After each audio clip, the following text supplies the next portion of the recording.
Good morning, bedbreads and sleepyheads, and those who do reading and such. How is everybody doing today? Hold on, let me make sure that I'm actually sitting properly. Ignore the fact that the model is already sitting, no worries. First of all, congratulations, Brian and Lady Luna D for first and second, respectfully. Hello, Brian. Hello, Luna D. It's book club time again, and one day earlier than normal. Because life sometimes makes you do things you're not ready for. Which means I had to rush this book last night. And it was actually an interesting little adventure of just being like, can I actually get this? Can I get this done? And I could. Surprisingly. I think I had to read... How many pages did I read yesterday? Almost 100? Maybe a bit more than 100.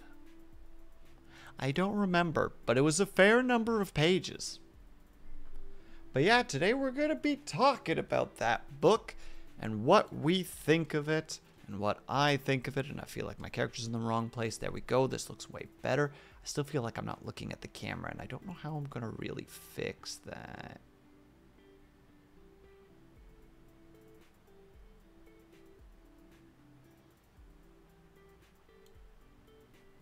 Hold on. Oh, that's how. So I don't want to look completely there. I want to look right there. Roughly right there. The book is called Moonwalking with Einstein, specifically, Brian, by Joshua Foer. Spelled F-O-E-R.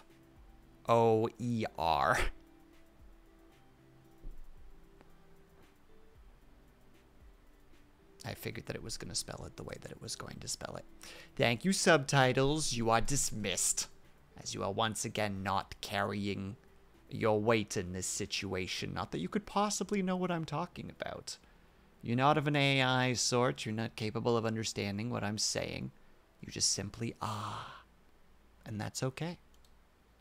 All right, to start with, zoom in a little bit, because the outro's done. We're talking about the book. I guess technically I should put the spoilers thing up right away, because we're jumping right into it, I guess, to some degree. No, that's too small. Sorry. I'm very fidgety today. Fine. We'll go to 120. Easy to see. Easy to notice. Wonderful. Perfect. Get those lines out of there. You guys can't see the lines, but I can, and they're making me lose my mind. But yeah, so Moonwalking with Einstein, for those who aren't aware of it, I guess this is technically not a spoiler. This is just me talking about the summary of the book.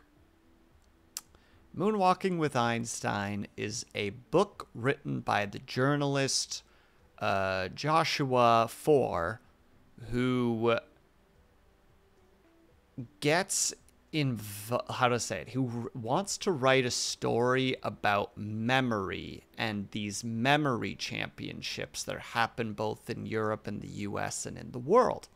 And in doing so, he ends up getting involved in it so much to the point of where he actually tries to compete. And the book is essentially just his experiences with that, the things he learns along the way, things that he's discovered and approaches that he's taken, and ultimately how it goes when he actually competes in the actual championship. I think it was genuine. For the most part, I think it was a good book. There was definitely some parts in it that felt like it was dragged on. And I always had,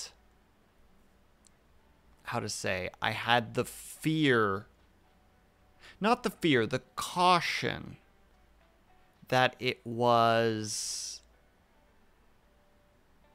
just gonna be a self-help book. Like, from start to finish, there was this,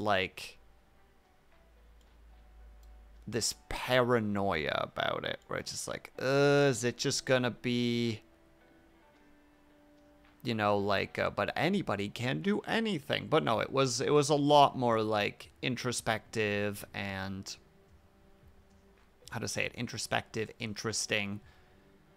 I still remember one of the techniques that they try to teach you, so I still, to this day,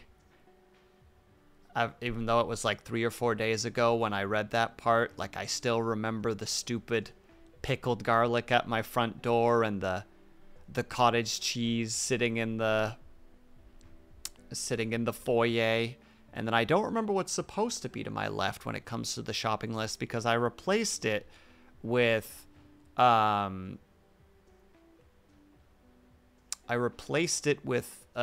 okay hand gesture, climbing a mountain and reaching a plateau, because I wanted to remember the okay plateau.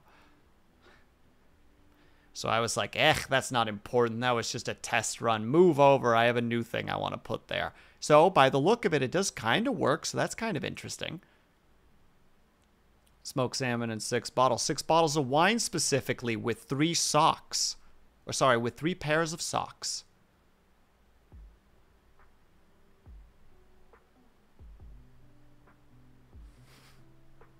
Those were on the kitchen table. Yeah, I still remember bits and pieces of it.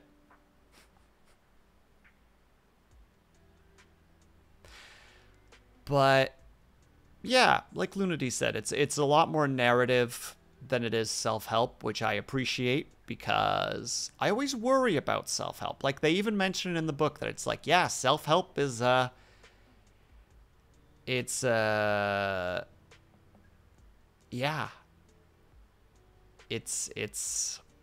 It's a multi-million-dollar industry, and a lot of the time it is written more to give you a placebo effect of excitement before eventually it runs out and you have to go and get your next fix, quote unquote, which is what I always worry about when it comes to self-help books. Okay, I just got the okay plateau. I'm glad you did, Luna D. These were for me. By nature has to be you can do it. True, but there's a difference between you can do it and you can do it and here's practical approaches to things. You know what I mean? Like, some self-help books are just pure, you're special, believe in yourself and you'll succeed. And then, you know, you finish reading and it's just like, yeah, I am special and I can succeed. And then cut to like 2 months later and you're like, I doubt everything that book told me. I'm going to go get a new book to tell me that I'm special and that if I believe in myself, I'll succeed. I don't know. I just feel like there's self-help books in a way are more, at least like stereotypical self-help books are a lot more a mixture of like get rich quick schemes that are bologna and get smart fast schemes that don't actually really help you. Whereas like this was not so much a self-help book so much as a guy being like, how does this work? No problem, Luna D. Good luck with family. And I don't know. It was a very interesting book, if nothing else. It did drag on a couple of times where it just kind of kept going. It was like, yeah, and then they would just like, just when I was about to be like, is this gonna be the book that I don't finish? Is this gonna be the one? Then all of a sudden they would bring in something new that was interesting. I don't know if that was the intention of the author, but I swear there were just these points where it'd be like, blah, blah, blah, blah, blah, blah, blah, blah. Here's like an experience I had, and it was like, you're really going into details on things that don't really matter to me. I know why you're writing this, because it's part of the narrative, and I understand it because it helps get into your head a little bit. But it's still like, you know, to quote Monty Python, get on with it.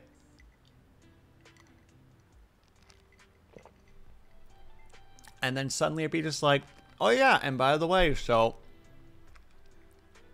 this particular thing is interesting, and this particular thing is interesting, and this particular thing is interesting. And I'm like, all right, you got me for a couple more pages. And then I'd be there for those pages and be like, okay, those are actually interesting facts. I'm glad that you told me that. And then kind of like dip back into his adventures. I'd be like, okay, I'm willing to let you have like a couple of pages of like what happened to you. And then some stuff would happen that would be interesting, and then it would get slow again. And then it'd get to that point again where it's like, is this the book that I'm not going to finish for the first time? And then they'd throw something at me again. Like the, what was his name again? Daniel something situation.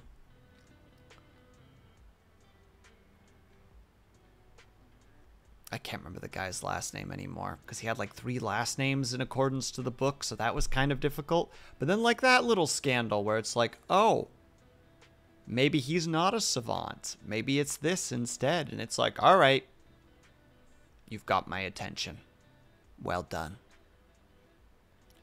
And of course, like the myth of the birthplace of memory, which like I think I'll always remember because I thought that it was just such a good little story. And I think it's at the very beginning of the book. I think. It's really early on. The idea of... I don't remember the name of him because he was some ancient Greek. So therefore, immediately my brain is like, we're not going to remember that name. It starts with an S, I'm pretty sure. He's in this hall with a bunch of playwrights and philosophers and important people. And at one point, he wants to step out of this hall to get some fresh air. And he steps out of the hall into the sunlight, and as if, like, by divine intervention, the moment that he steps out, the building collapses behind him. Everybody is killed. The town around him starts rushing out to like figure out what's going on and try to see if they can retrieve people. But nobody knows where to dig because nobody knows where everybody is. And in that moment, this, I don't know if he's a philosopher or something else, this ancient Greek who just survived this situation closes his eyes and reimagines the entire place that he was just in. And re-remembers where everybody is. Like, oh, so-and-so was over there. So-and-so was over there. Like, he reconstructs the hall in his mind. And then according to the myth, he takes the hands of the different family members and he guides them to where they need to start digging because he knows that's where they're going to be. And the myth to that is essentially this is when the first concept of memory, remembering, and the mind palace comes into existence. And that's fascinating to me. I like that story. I like the idea of, in a moment of tragedy, this guy accidentally or unintentionally unlocks this method of remembering that like ends up being like a very notable thing for like a long period of time and is like central to the book's story and the events that happen within it, the idea of the mind palace. Sorry, I will occasionally need to pause and drink water. My mouth is very dry today for some reason. And yeah, the big problem is that there's not really that much in the way of spoilers in this book. The only real spoiler would be the ending. And even then, it's not super spoilery.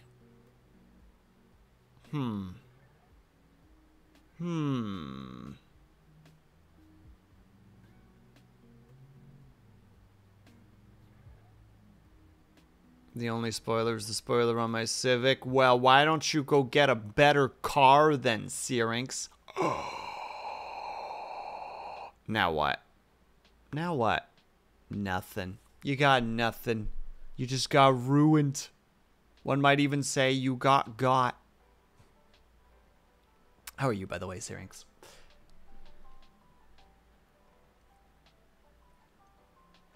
Because it still runs and they're expensive. Well, you run and you're expensive. I don't know what to do with this joke right now, but that's the end. That's it. That's the punchline. It's not a good punchline, but it's a punchline. I'm not expensive. I'm a high value man. Yeah, I'm sure you are. Syrinx, did you read the book?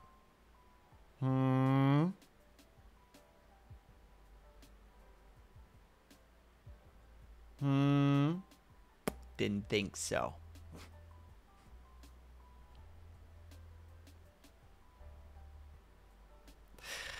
I tease, of course. I don't expect anybody to read the book. Basically, the only person that I really expect to ever read the book is Flossie. That's about the only person that I'm like, yeah, Flossie will probably read it. Or in this case, Flossie will reread it because Flossie was so generous as being the one to suggest the book to start with.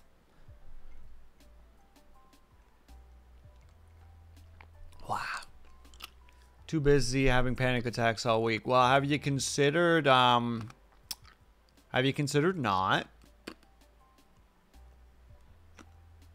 This is me dabbing, by the way, in case you're curious.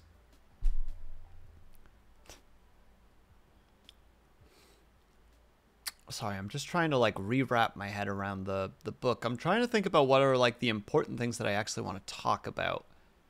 Because, like, the Mind Palace concept was interesting. There was also the term that they called chunking, which they described as a way to help you remember numbers better. By instead of trying to remember each number at a time,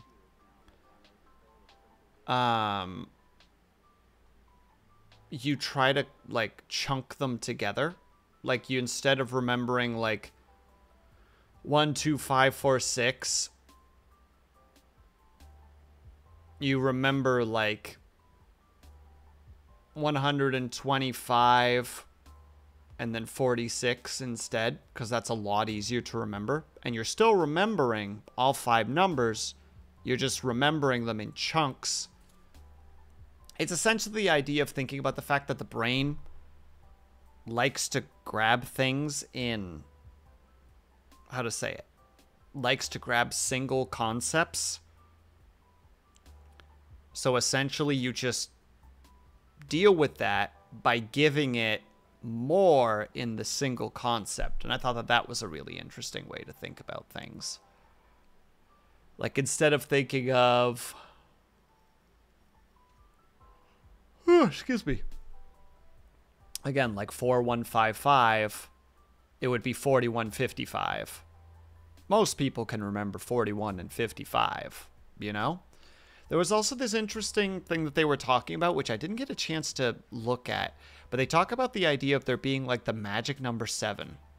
The idea being that most people can only really remember about 7 things, plus minus...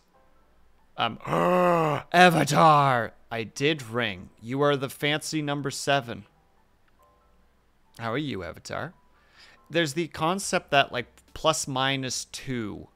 Most people can remember about 7 things in, like, their fast short-term memory. Like, when it comes to, like, numbers and words and other such things that I can't remember suddenly. Maybe I should have used the Mind Palace situation. Also, the Mind Palace concept was really interesting, and I'd like to try to use that sometime. The idea is basically that you build a room for yourself, hopefully like a place that you already know. And hello, Riders. Thank you very much. I hope that you're doing well. It's the idea that you picture a place that you already know, like a room or a house or an apartment, or it can be a street, etc. And the idea is that you pick a route through that place in your head, and you place things along that route to help you remember things.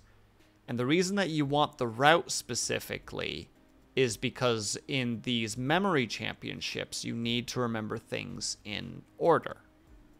So, you know, if it's, how to say, if you do like, all right, well, I start at the front door. I step inside. There's a closet in front of me. Then to the left, there is like, you know, like the place where you put your shoes. Then you step forward, you enter the dining room. To the left is a table and some chairs. To the right is maybe like a small stand that you put your keys in. You know, like you go down that way and you place things in there accordingly. So like one of the things that they were trying to teach you in the book, that like one of the characters or one of the people gets the writer to do, is like, here's a list of things that I have to do, and they're kind of like they're like an outrageous list of things, but it's just like, I want you to remember this list somehow, you know, like try and picture things. So like the first thing was pickled garlic. So he's just like, well, if you're standing in front of your door, or if it's the home, you're in the driveway. So it's like, put it in the driveway. As you're walking up the driveway, put something there that will remind you of pickled garlic, especially if you can remember it in a way that will remind you of what it looks like, what it smells like, what it tastes like, what it feels like, etc. Like, you need to make it vivid so that your brain remembers. And then, you know, you make it to your front door. Now you need to remember, what was the thing again? Oh, right, cottage cheese. So it's like, okay, remember cottage cheese. Well, make sure that it's in a way to remember it. Like, one of the things that they say, it needs to stand out. So it either needs to be outrageous, it needs to be horrifying, it needs to be disgusting, it needs to be lewd, it needs to be titillating, it needs to be one of those things. Because the whole point is that you don't want it to be mundane, because mundane is something that doesn't stick in your brain.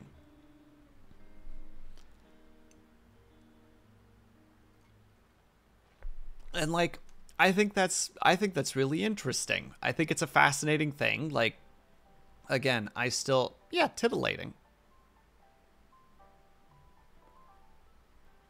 Let me Google titillating just to make sure if I have the word correct. There you go. Arousing minor sexual excitement or interest.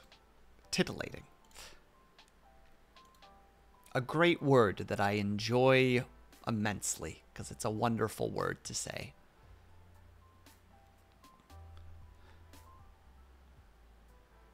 Hold on, let me remember again.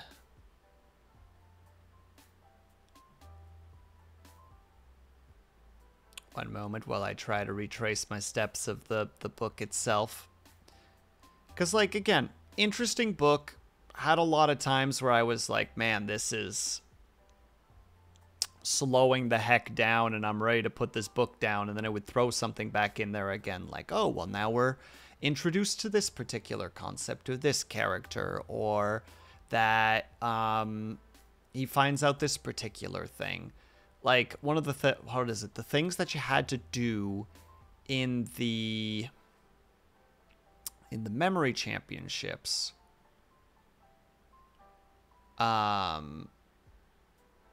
what was it? It was counting cards, memorizing numbers. Sorry, not counting cards, memorizing a deck's order. The memorizing poetry, memorizing faces and names. I feel like I'm forgetting one. Numbers, names.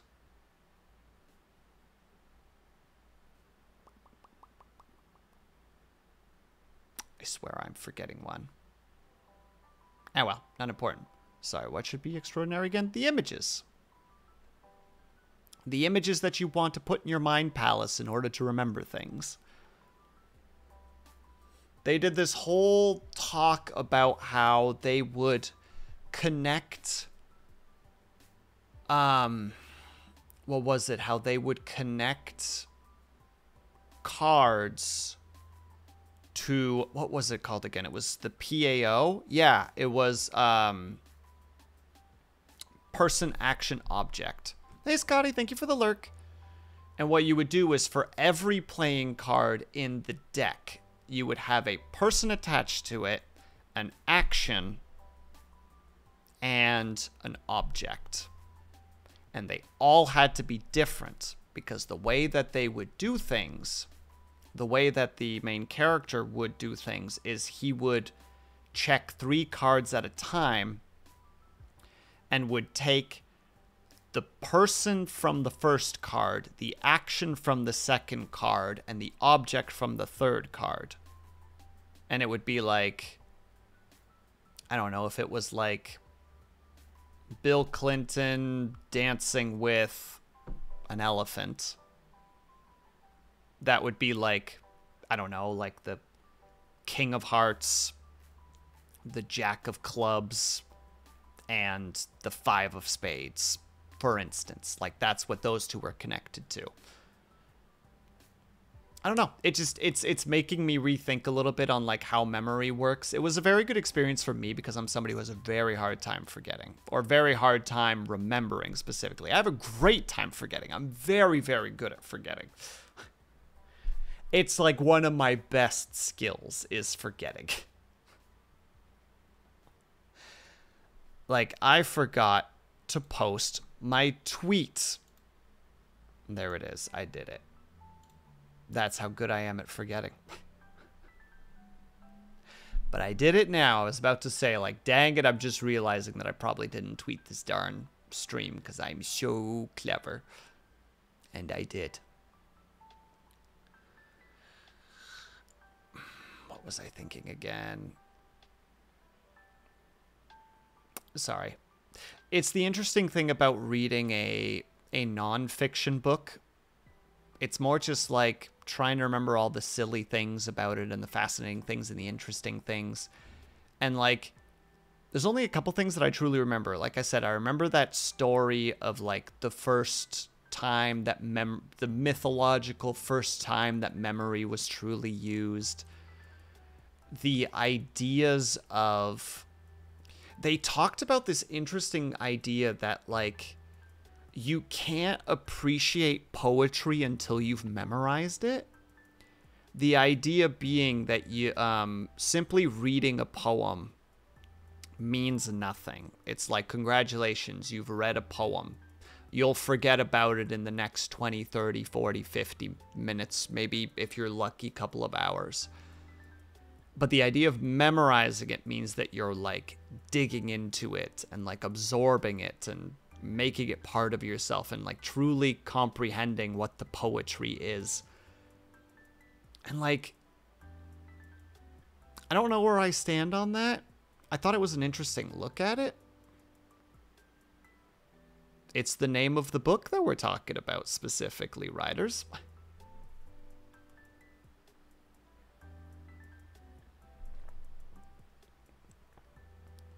But what was that other thing? Man, I should have actually tried the memory palace situation. Be just like, here are the points you want to talk about. Put them in a new memory palace and see if it'll actually work. But no, because I am a fool. Ah, well. C'est la vie, as the kids say. But there was also this inherent situation. Let's see, they talked about the 10,000 hours situation, which I liked. The idea that, like, in certain cases, you just have so much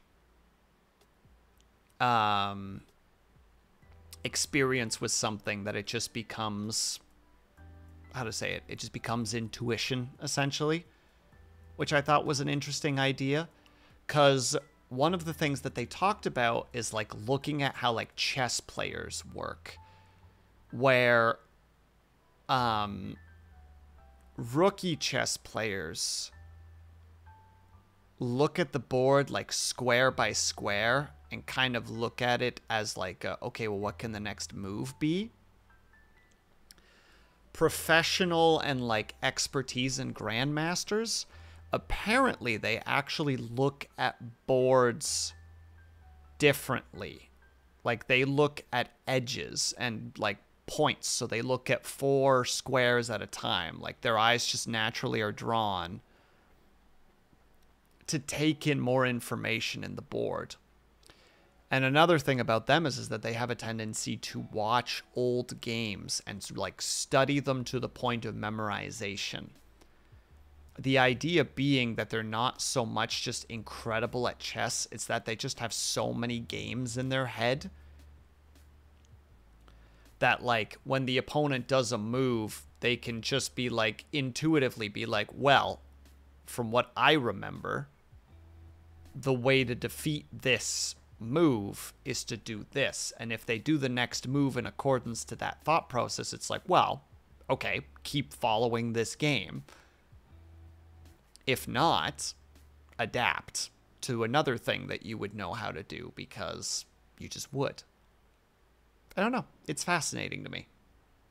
They talk a lot about the like memories and how memory works. One of the things that I think was the most important thing that only was kind of like lightly mentioned in the book, and I feel like should have gotten a little bit more time, is just how easily we as people just get annoyed by our memory without like ever giving ourselves a pat on the back for like the insane amount of stuff we do remember. But it's literally one of those things where it's like the only reason that we get mad about not remembering and don't realize when we are remembering is because that's like such a status quo for us. You know what I mean? Where like it's got that energy of just like you don't get a medal for doing your job kind of energy. And it just, I don't know, makes me like a little bit like rethink how nutty our brains are and how kind of incredible they are. I don't know. Maybe I'm speaking too ridiculously at this point, but I found that after reading that book, it was like, huh. Yeah, the brain is crazy. And like everything that it can do is crazy.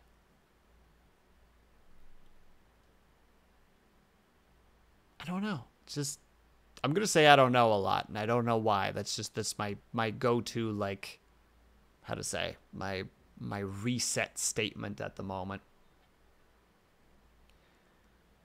I don't know. Just trying to see, I'm doing it again. Didn't even think about it.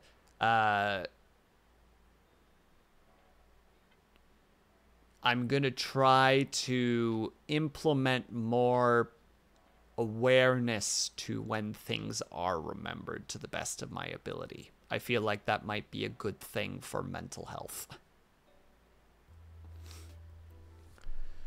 But also, I like the fact that... Oh, I should put spoilers up at this point. So, spoilers. 5, 4, 3, 2, 1... Joshua does win the American memory championship. A little bit by like his skill and a little by just skin of his teeth because of just the way that stuff was set up. He won because the person that he was last competing against was not good at card counting. Or sorry, at deck memorization. And he was. Like, he had set a new American record for amount of cards that he could, or how quickly he could memorize a deck of cards. And then he ended up winning. But the end of the book, he even mentions, like, despite the fact that I have, like, gone on this, like, several month-long journey of, like, learning how to do, like, these methods for memory, I still lose my car keys. You know, I still use Post-it notes. I still make grocery lists. I still use my calendar. Like, basically, the idea being that just, like, even though these fascinating things that can potentially help you in certain regards may be kind of difficult to use in day-to-day life, and we live, because a big theme of this book is that before we could write stuff down, memory was integral to our survival and to us existing as a species. And there's this theme throughout the book of the idea that as we became more reliant to external memory, our internal memory has suffered because we don't need to remember things. For the most part, we need to remember some things, but let's be real. Most things in your life you can really easily never have to remember. All you need to really remember is write it down somewhere, make an alarm for it, put it on a Post-it note, put it in your alarms, etc. And that was kind of the theme. And I like the fact that the book ends with him becoming like a new champion of, like, the USA, and then being like, well, I still haven't really improved my memory. Like, I'm a little bit better at remembering numbers. I'm a little bit better at remembering certain other things. But for the most part, I'm basically the same. It's just related to how people in oral traditions remember verses better. Kind of. Although in the book, they actually talk about how the author went to, what was it, like Eastern Europe, where, like, there were still traditional bards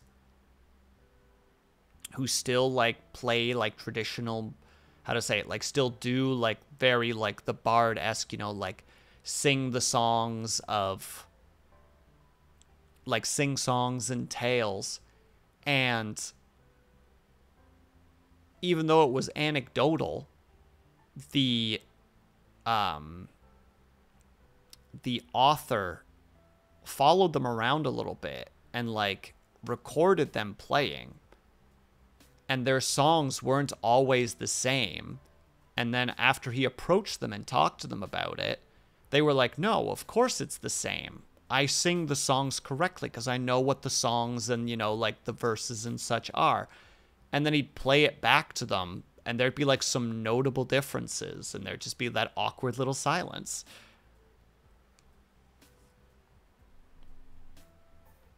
And it's like, I wish I could remember how they described it in the book. I was getting to the point where I was really starting to try to speed run through the book at this point, because I was like, I'm not going to make it. So this part of the book is a little bit of a blur.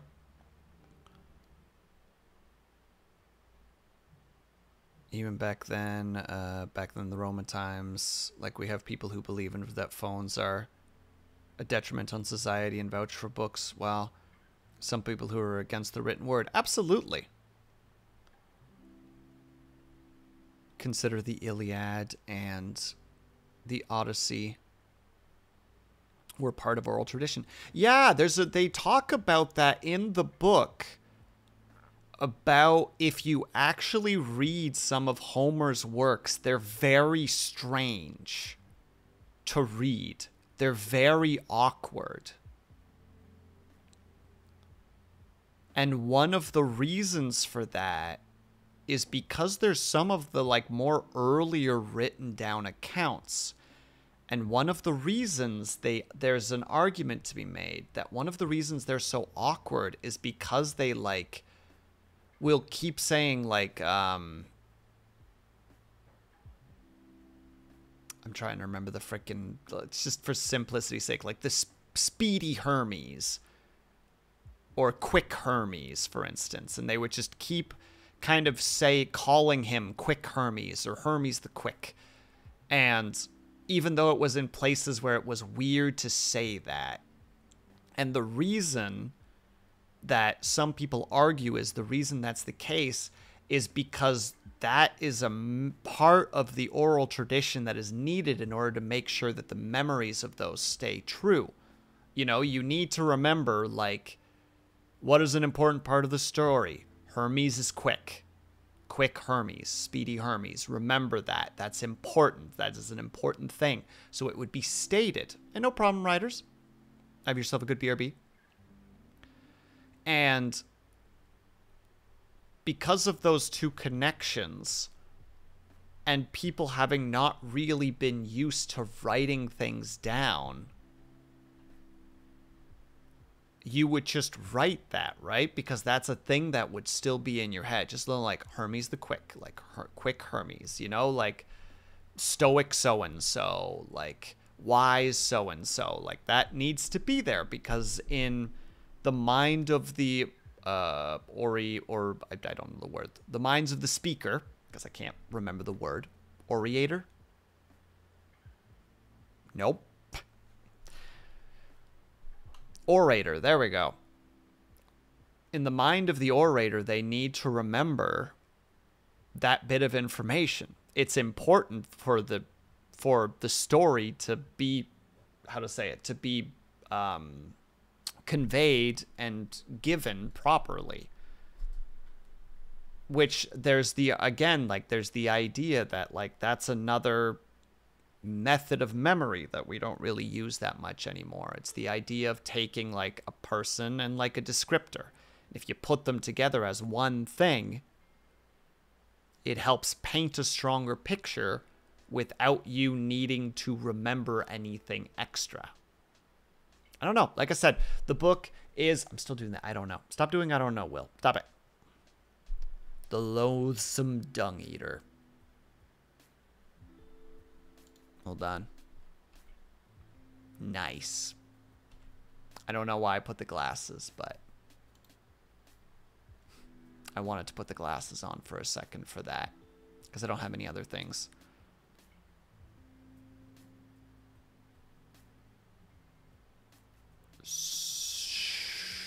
Avatar, I hope that you can see my eyes panickingly staring right now. Sir Gudon off near the all-knowing. Or of near, I guess would be the better way to describe it.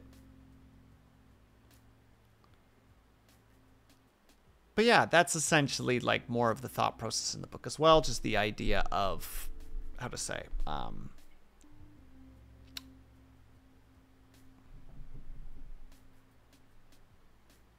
has many examples of names with descriptors. True, though I feel like those are a little bit more from the perspective of titles. But then again, who am I to talk? I don't know how things work. I ain't no historian. I ain't no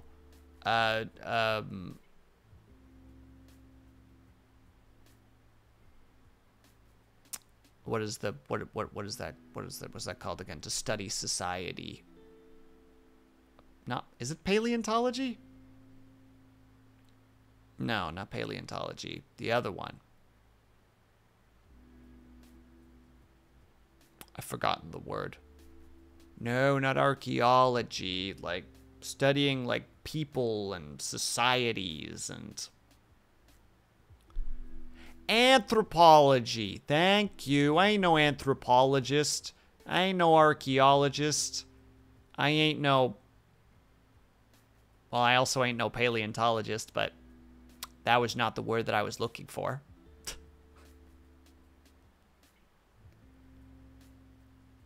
I ain't no sociologist. I'm just a dude sitting in a room with a fake fire and my freaking rival mocking me up above.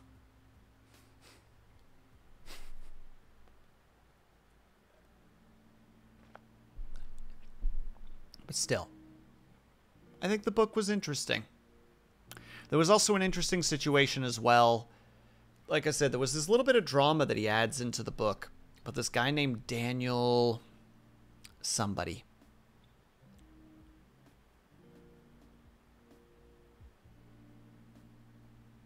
Oh, what was his name again?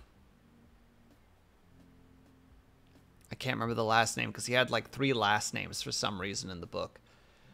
And supposedly he's like this savant of sorts. But he's like a savant in the sense that he's like seen as being very intelligent and very good with numbers. And one of the things that he describes is that he gets this sense numbers are... No, definitely not Daniel Day-Lewis. Unless it is. Can't be. Refuse to be. Sir. Stop it. No, it's definitely not Daniel Day-Lewis. I didn't even know who Daniel Day-Lewis was, so... And hello, Flossie. And thank you for the hydrate. Flossie, you're just in time. I was just starting to talk about the Daniel insert last name here controversy that happens during the book. And I can't remember his name. I swear it's like Daniel Corey at one point or something. But it's not, because his real last name is like 3 different last names.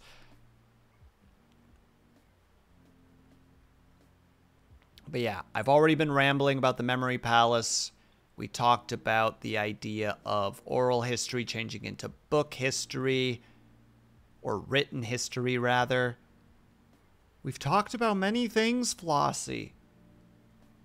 I need your opinions on all of them. Please and thank you. I will take them in essay form.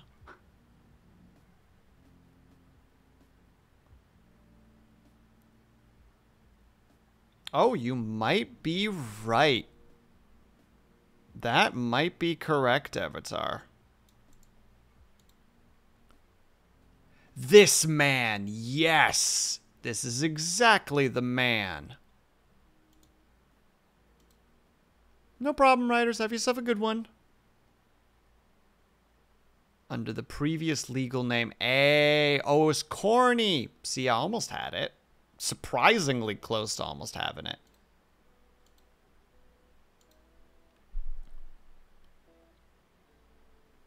Essay wouldn't be a bad idea. No, don't do it. But yeah, there's a controversy with him where he talks about how he sees numbers, like he senses numbers with like sound and visuals and smells. And there's just this moment where, like, Joshua kind of has a moment of, like, I don't think this guy is that. I think he's just gotten really good at memory manipulation stuff. Like what the others in the memory championship do. And I do like the way that he approaches it, where he kind of talks to the person. He talks to Daniel. And is like, I'm going to be real with you. I don't think that you are a savant. But then kind of has like an internal dialogue with himself where it's just like, he's not ordinary though. Like, I'm not saying that he's just a regular guy, because he can do the things that he does at like a crazy level. Like, even for people who practice what he likely practices, he's still really, really good at it. And I think that that was just, I don't know. I don't know why. Stop saying I don't know. We're going to unlearn that one of these days. And I just kind of find that interesting to some degree. Just the idea of having this little snippet in there, which felt a little bit needless. It was mostly just a moment of adding a little drama in there, which I think was good, because as I mentioned before, there were a couple of times in this book where it just felt like it really dragged on, and I was like, is this going to be the moment that I don't finish one of the books? And then something would come up, and I'm like, all right, you got me engaged again. Again, I'm not sure if that was the tactics of the writer, but it worked. It got me to the end of the book, especially at the end when he actually goes to the competition and you've been through this like journey with him. And you just have the desire to see him succeed. And then you do. And it's partly because the universe threw him a bone, and it's partly because of his own skill. And we appreciate that. And that he doesn't join, what is it, KL7? For context, there's a guy that he meets really on named Ed. Don't remember his last name. Ed basically becomes his coach to become a US memory champion. And they have like this little secret club called the KL7, and I can't remember what the, oh wait, it's like the Knights, or was it KM7? I don't remember if it was KM7 or KL7. No, I can't remember. I'm pretty sure it was KL7. I just don't remember what it stands for anymore. Dang it. But the 7's because it started with 7 of them. And they try to let him get into the KL7 at the end because it's supposed to be like a silly group of theirs that's just basically they just get drunk and they do memory challenges while drinking. And he's won the situation, so he's hanging out with him and I think Gunther was the other guy that he was hanging out with. And they normally have a rule where in order to get into KL7, you have to drink 2 beers, memorize 40 numbers, and kiss 3 women in 5 minutes. All of those have to be done in 5 minutes. And he doesn't remember the numbers, and they do a really dramatic, like, you didn't get into KL7. And it's like this somber little moment in the book before Ed's like, but that doesn't mean you can't try again. But the same rules apply. 2 beers, 40 numbers, 3 kisses. Those are that's 5 minutes. And then this time he like does it. But I think it's Gunther that's, like, not convinced. So he's like, no, no, no, no, no. You have to kiss a woman's knee 3 times. And they, both Gunther and Joshua, like, stumble into another part of, like, the bar. And they find, like, these 2, I think they say that they find these 2 Irish women who are just enjoying some wine. And, like, drunkenly try to explain the situation. And they end up just getting humored. They end up just, getting humored, and he kisses one of the women's knee 3 times, and then Gunther in like a drunken state is just like, you did it! You passed all the situations! I couldn't be more proud of you! You're part of KL7! And then the rest of the night is just a blur as they just go out and get hammered.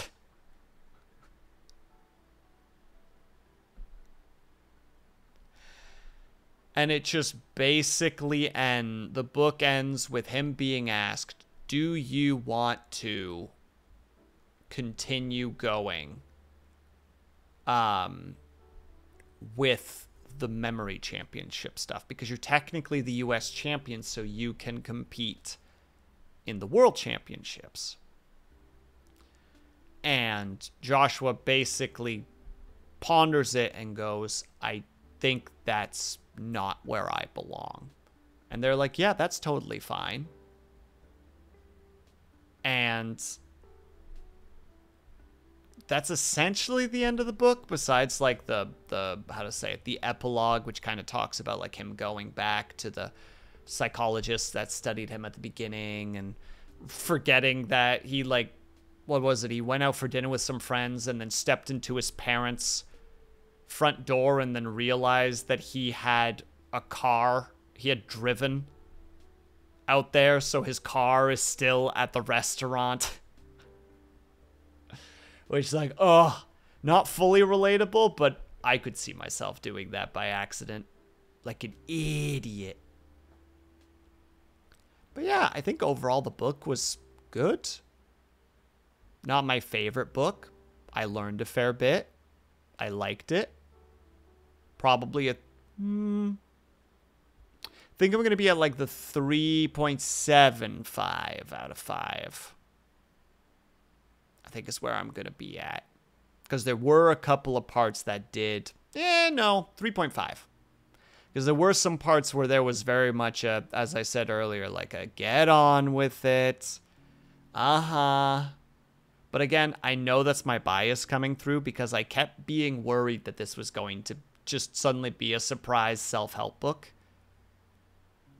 That's where my worry was, where it's like, please don't be a self-help book. Like, please don't suddenly, like, cartwheel at me in this unexpected way. Please. But it didn't. So, I'll give it points for that. It didn't end up being a... I know, Flossie, but I was still cautious. There were parts in the book that were like, that's treading close. And I think that was kind of the point, but there was definitely like a, ooh, ooh, careful now, easy. But no, it never did fall into that. It was pretty objective for the most part about trying to be as much as it could be. I know, it was good. I don't really know what else to say about it. I liked it. It was a good read. I don't know what the hell we're reading in September. I've read several. And did they help Avatar? Did you read The Art of Not Giving a Fuck, I think is the name of one of the books?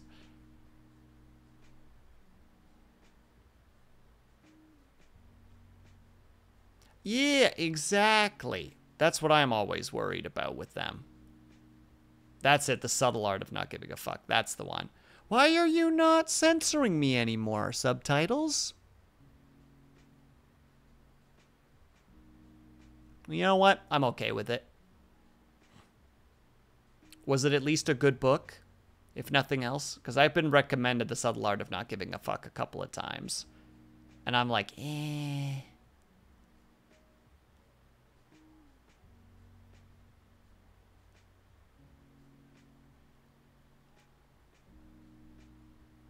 Subtitles read the book. Yeah. They must have. Oh, sorry, they read the book. It's true. They gave up. They were like, I cast all this effort to the wind. It was inspiring at the moment. I think the voice of the author is generally dickish. Fair. Fair. All right. Which is, well, what can you... I mean, yes, the title kind of is like a dead giveaway as to what you're probably going to experience.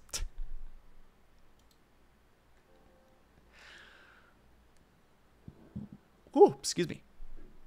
I'm going to snooze one more time because I don't really have a lot more to talk about, unfortunately. But I do have to ask as I go find Flossie's review. Flossie, did you do the Mind Palace exercise with the list of to-dos, and do you still remember them? the big question.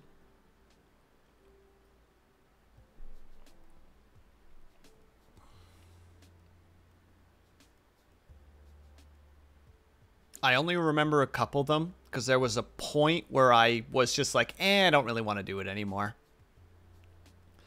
I remember the pickled garlic at my front door, the hot tub of cottage cheese. To the left, I don't remember what it is because I replaced it with the OK symbol climbing up a mountain and reaching a plateau.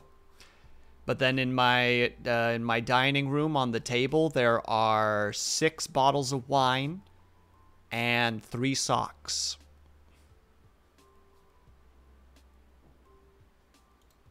And that is as far as I was willing to remember. The rest of it, at one point, I was just like, I'm not going to keep going.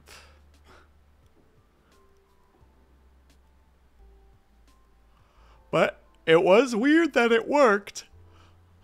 The only reason I replaced the 3rd item was because I wanted to remember the OK plateau, which I thought was interesting. Generally, the concept of it being that there's a point in time where you get good enough at something that your brain essentially switches into like an autopilot state. And the only way to really get out of it is to like challenge yourself. And I was like, I need to remember that because that's a thing that I need to do more when it comes to art. I need to be able to push myself with that stuff more often because I don't do it enough. So there you go. My shoe, or my little corner where my shoes go, that now has the OK symbol climbing a mountain that reaches a plateau and just sits there. All right, let's go see what Flossie had to say about this here book. Where is it? There we go. 4.5 stars out of 5, presumably. An engaging educational read that I couldn't stop recommending when I'd read it. A dive into remembering how integral it is to history and what losses there may be to the future now that we all have accessible external memory. Following the author's journey of discovering from those who can't remember to those who cannot forget, learning along the way how we remember things ourselves and tricks of the memory trade was a wonderful journey. See how deliberate we can, how deliberate we can be, how we can contain a power of memory was fascinating to see in action myself. Bracket, I now have a handful of friends that can walk into around in a palace when I ask them about the pickled garlic. If you know, you know. Oh no, Flossie, we've hit it. We've done it. I have a lot to say about this book, but without it at hand, my favorite quote will have to wait. If you have any interest at all in a story about memory, its champions, and how history is held in marvelous minds, I continue to highly recommend giving it a read.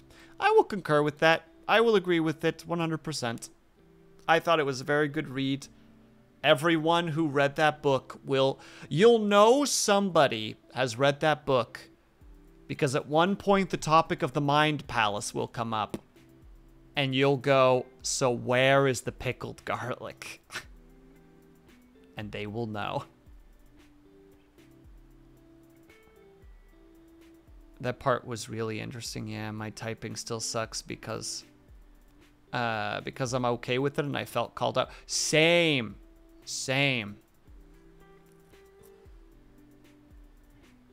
Very much same. One day you will read, but I can't do an English accent. I don't even know what this is. This isn't an English accent at all. I don't know what this is. So we're going to stop doing it because that was bad.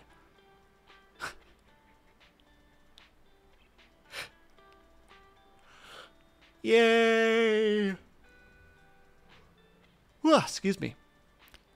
I don't know what to do now. We did it. I mean, yeah, we could kind of talk about the dude who remembers everything and the man who forgets everything.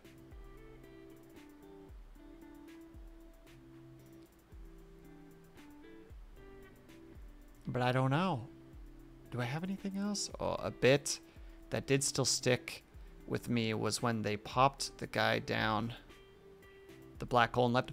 The frickin' like scientist boy who was just like, yeah, I'm just gonna go into a subterranean cave for like 2 months and just see what happens. And that he just kind of lost his mind down there for a while.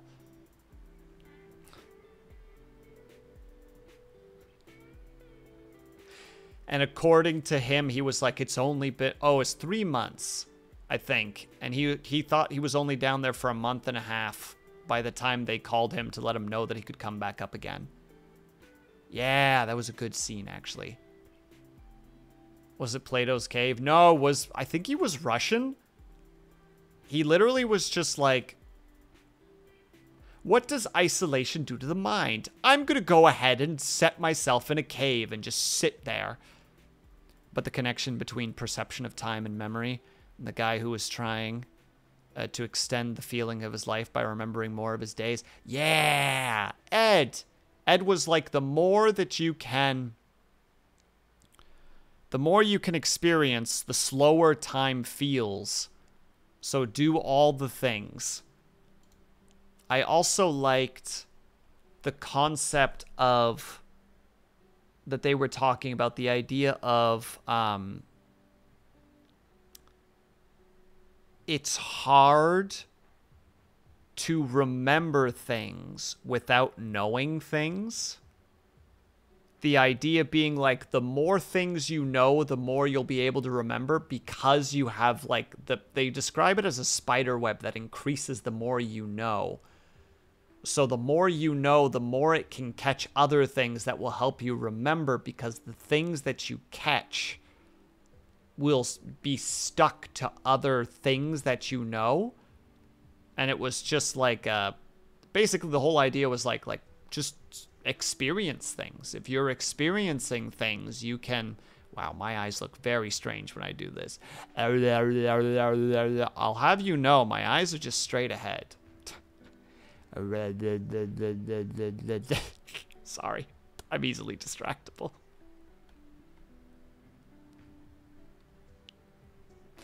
I'm sorry. But it is fascinating to think about, basically, do things. If you do things, you'll have more things in your mind to remember other things, to help you know more things, to help you remember more things. It's just like a cascade effect, essentially. I'm sorry, the eyes are... For just like mild context, I've started new medication, and apparently this is a side effect, so...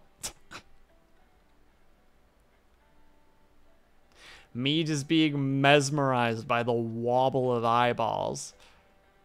Makes sense to me, that's why time feels longer as a child. Yeah! There's also... I remember reading something somewhere. Oh, what was it again? It was the idea that one of the reasons the days blend more together is because we've just lived longer. When you're like 5 years old, a day or like a week can almost be like summarized in a percentage to some degree. But like the older you get, the more one day becomes like insignificant to like the rest of your life, if that makes sense.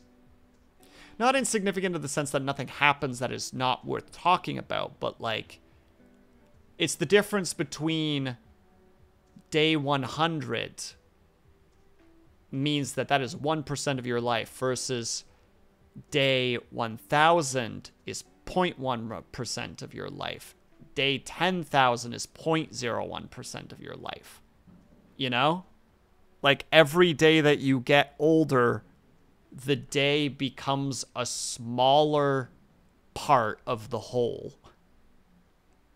I don't remember exactly what the conclusion of that was, but I enjoyed the thought process of it. I wish that I could remember more about it, but that's all that I can remember, unfortunately.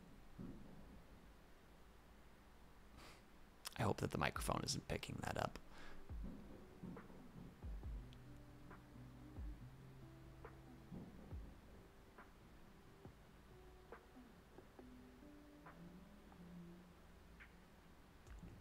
I don't know what that is, regardless. But life is good when it's varied. It's reminding me that I need to get out there and do what I usually don't. Oh, what do you usually don't do, Avatar?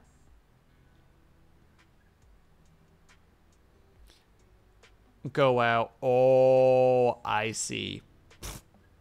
What don't you usually do? It's that reminds me. I need to go out and get out there and do things that I don't normally do. What don't you normally do? Get out there. Ah. Do enjoy the beautiful things. But like, I mean, I can't say nothing. Technically, you can also experience things inside, right? Like, I want to start diving more into things that I don't have any experience with, like coding or different types of art or getting back into animation or other things.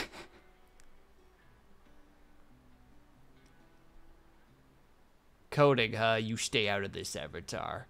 I don't need your sass right now. I'll have you know that my coding will be very demure, very thoughtful.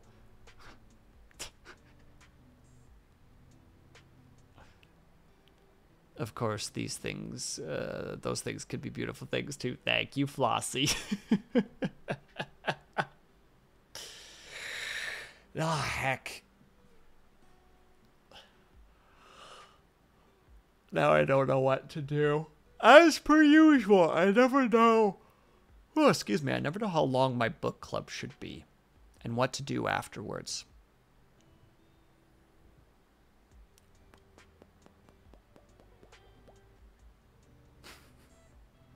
Oh, that's right. The book's not actually on the bookshelf yet. I gotta do that at some point still. Whoops. Read a book about memory. Forget. Wait, also, do you have any thoughts on the major system? Remind me again of how the major system works. Also, we're gonna get ads. There's nothing I can do. I used all my snoozes. I'll be back in 3 minutes. I'm so sorry.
it's the wrong one. Ah, whoops.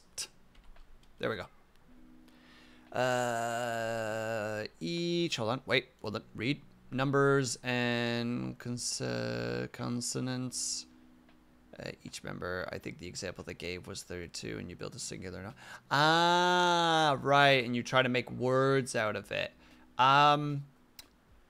I first didn't see it because I was listening to an audiobook and reading it, and some of it I was listening to while in the car because I had several hours left and I needed to listen to as much as I could. So the first time I didn't see it visually and I thought that it was silly. And the second time when I actually like pulled up the book and like actually looked it over, I still didn't know how to feel about it. I don't think I would use the system. I think it would get too confusing for me. Excuse me. I would probably get very confused. I don't think it would work for me, but if it works for other people, great, good, wonderful. Do all those good things. I think that's where my general stance is. Just like, you do you, boo, but probably not for me.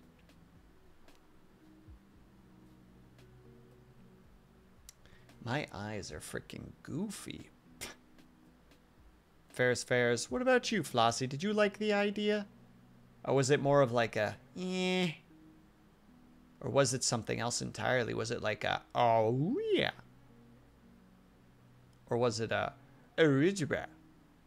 Or some other sound that has implied emotion connected to it?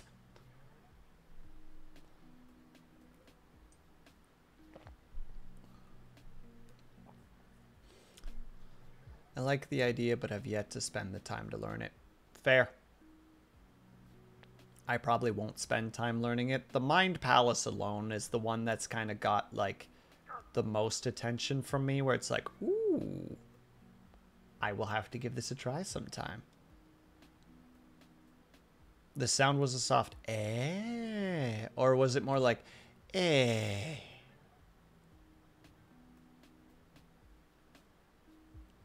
It's one of those two. Or it's neither and I'm just wrong. I'd be willing to accept such a thing.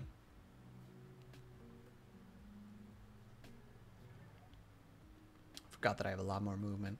I thought it was an interesting idea. That's a good way to improve memory. To attach it to our spatial memory. Yeah. Which is super good. Yeah. But I'm not good at memory.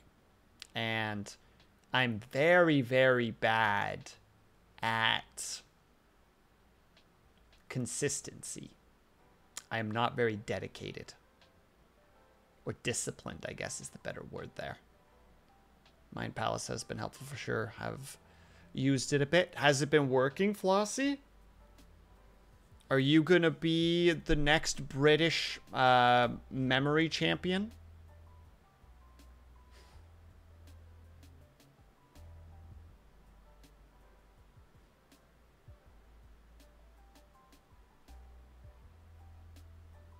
Could never. You could, though. You could. Just saying.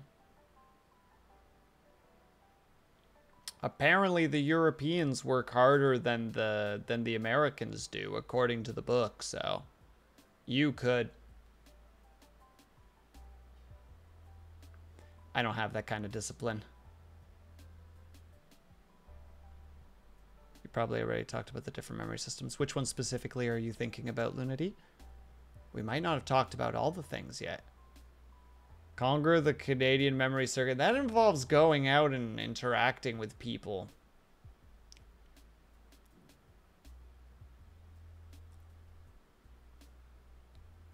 You've Benji on your side. They'd look at me with disgust.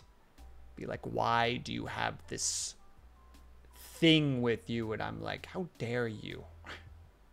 But working memory and long-term memory and the shady, and the shadowy one that somehow passes working memory. What's the shady one? What's the ominous dark one that you speak of, Lunity? Speak. Teach us. Teach us the spooky shadowed memory. That was the chapter talking about the damage. Oh, yeah. The guy whose hippocampus was damaged. Not just damaged, it was like consumed. Oh, no, you're talking about the guy who had his hippocampus freaking sucked out.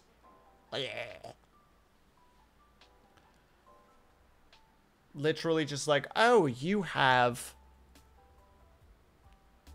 like very bad epilepsy. Let's just suck out your hippocampus. Now you have no memories. Lol.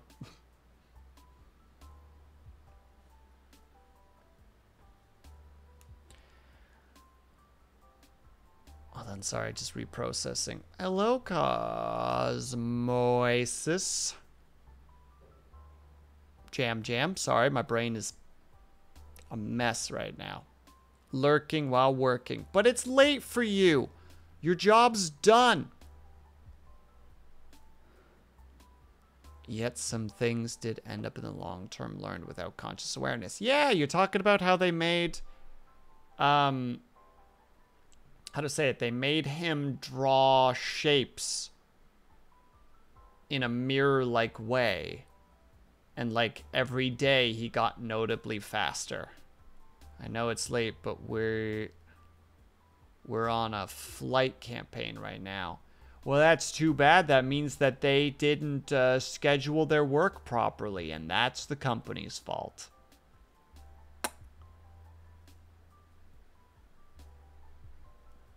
Just saying.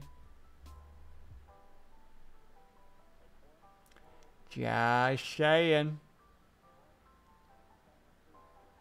Are you getting paid overtime? Yeah, I'm being this guy right now.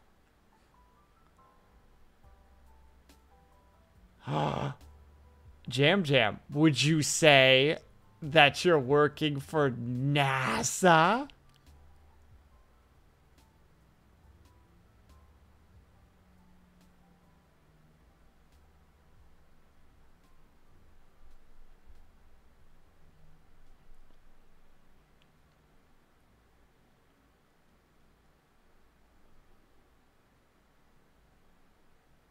Also, no, I'm not working for NASA. Yeah, you are.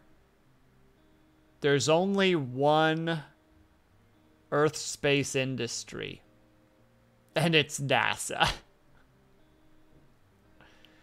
It makes me think about how our brains are always doing things even without us knowing. Yeah, that's the whole concept of, that's part of the concept of like conscious and subconscious, right?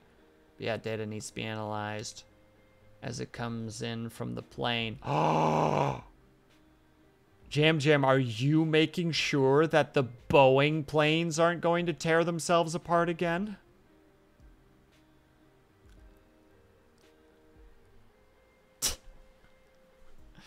Fuck no. Heck the Boeing planes. They can crash and burn for all I care. Jam 2024.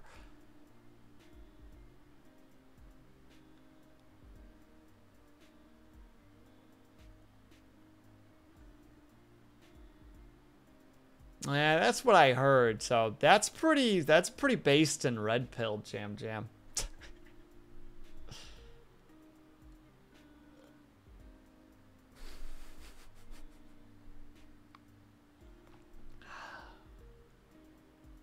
But I agree with you, Lunity. It's fascinating that somebody who has no capability of producing long-term memory can still learn skills. Again, Boeing doesn't seem to want to be responsible for Boeing. Yeah, you're not wrong. Don't put me in charge of a Starliner. Avatar, you're now in charge of a Starliner. Good luck, be brave. You can't see it, but I'm saluting you at the moment.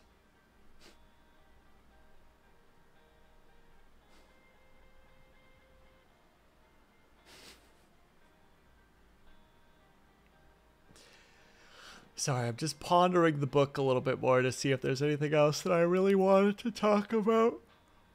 Pardon the yawning.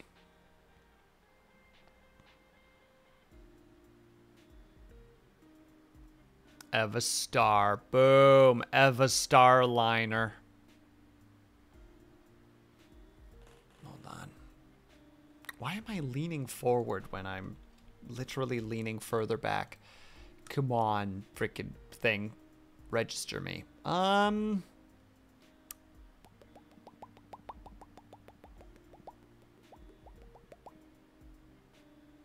don't remember anything else. It's almost as if the memory book didn't help. Dun dun dun.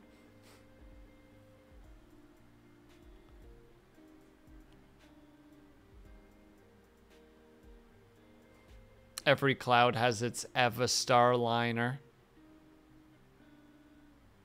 I feel like that's a bit of a stretch, but I'll give it to you, Flossie. I'll give it to you. Hold on, just scanning really quickly. There's that, there's that, there's that. The man who remembers everything. The two people who don't remember anything. The chicken sexing. Which got brought up a lot. And I know it got brought up specifically because I knew the author was doing just like, yeah, people will remember this and it will keep their keep their attention.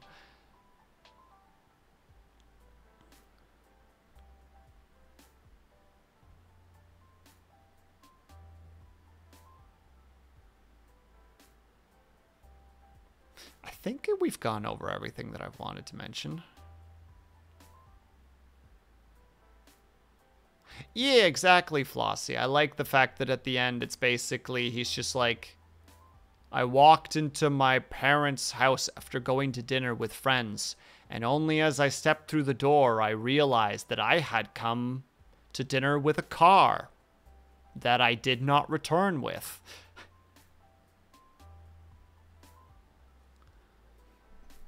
And that he talks about just like, I still use calendars, I still use Post-it notes, I still use alarms, I still use like everything that modern day provides us. Because as much as these systems that I've learned are fascinating and interesting,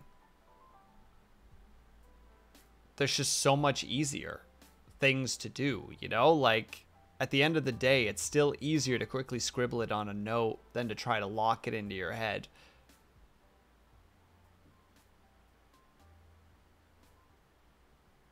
Yeah, exactly. He still tries to remember his grocery lists. He still tries to remember some of his to-do lists, etc. Hello, Liar, and thank you for the hydrate.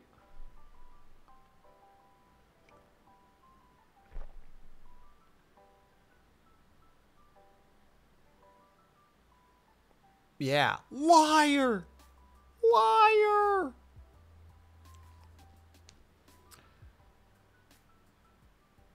Man, I think that might be it. I don't think I have anything else I really want to say about it.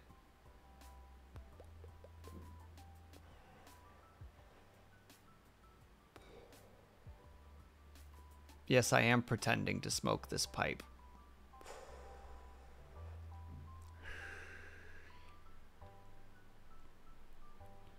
Right back at you. Oh my god, I hate...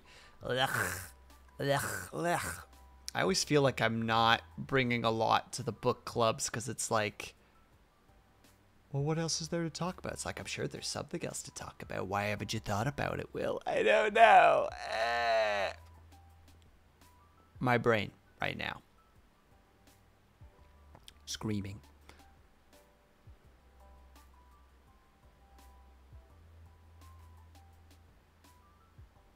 Yeah, I think that's basically everything as far as I can ponder in my brain right now. Like I said, book was good. I enjoyed it. Had slow parts, had good parts. I will try to use the... I will try to use the Mind Palace idea more in the future and see what it's like. Maybe it'll be nothing. Maybe it'll be something. Maybe next time I'll remember certain things from the book by using the Mind Palace. Or maybe not. Who knows? And that, as they say, is that. But all right, I think we're done-ski-doo. So we're going to go off and do a thing. Where are we going to go?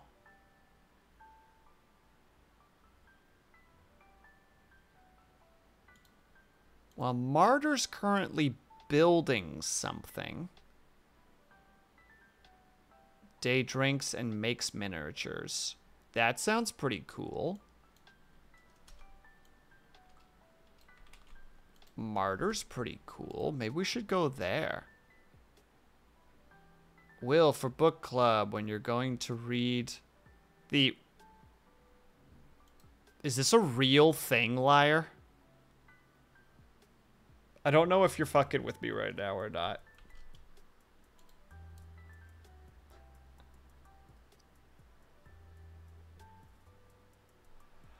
I need answers, liar, before I can go. Oh, excuse me.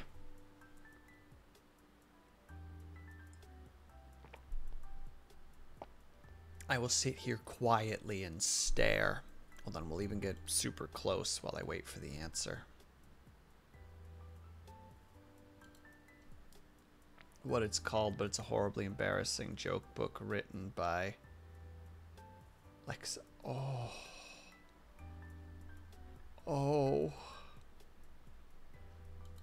Well, if it's written by 70-year-olds, we better put the glasses on. Because we need to feel old in order to understand these jokes.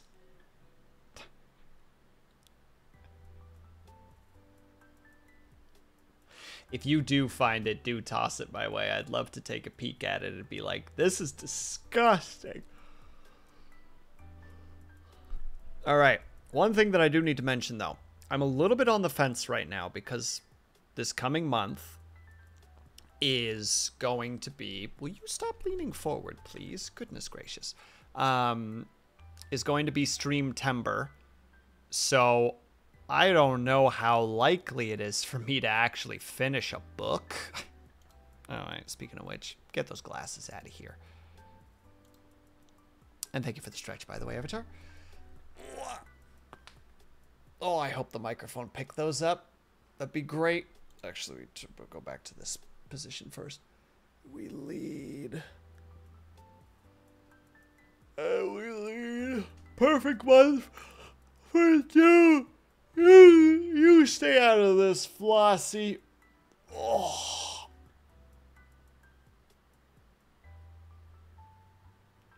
Oh. Boo Dune. Why do you boo Dune, Luna D? I want to read Dune at some point. I don't think that's going to be this year, though. Maybe it will be this year. Maybe we only do book club for 1 year. I don't know. I don't know. Flossie. I can't stand the writing. I've never read it, so I don't know. Boo Dune before me. Let's read Dune. We'll read Dune at some point. Not that we're probably going to go for something a little bit on the easier side.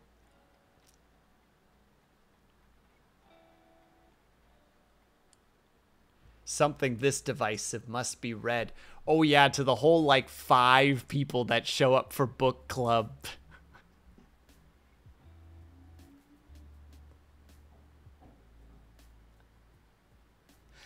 No, we'll read something simple for September. Simple, quote unquote. By simple, I mean short. Because I don't have... Yeah, if I'm going to be streaming... how to say, if I'm going to be streaming every day this month, well, starting on the 4th, because I have some obligations prior to that I cannot get away from, nor want to get away from. Yeah, that's the correct way to say it. C-Spot Run. Do you mean like the band? We can always read Crime and Punishment or Pride and Prejudice. The Great Gatsby. Other famous books.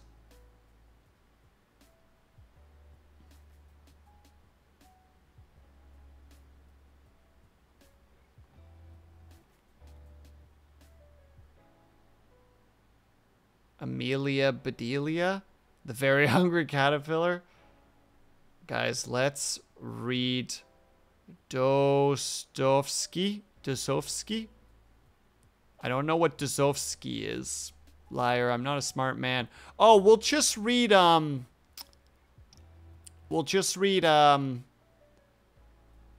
God, what is it called again? Hold on.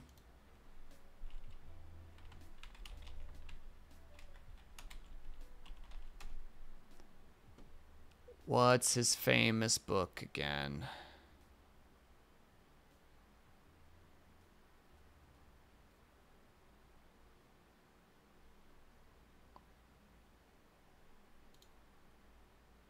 Oh, is it the Communist Manifesto? Is that really what I'm thinking of? I was just gonna tee-hee at a Karl Marx book, but I couldn't remember the name of the book.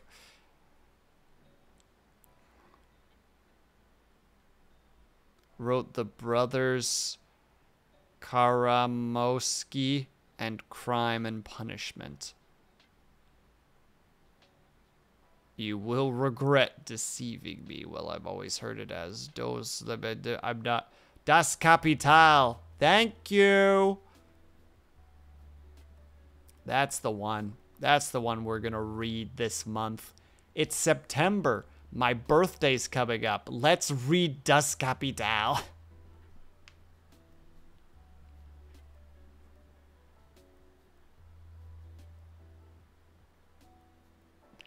And then we'll read some of Lenin's books. It'll be great.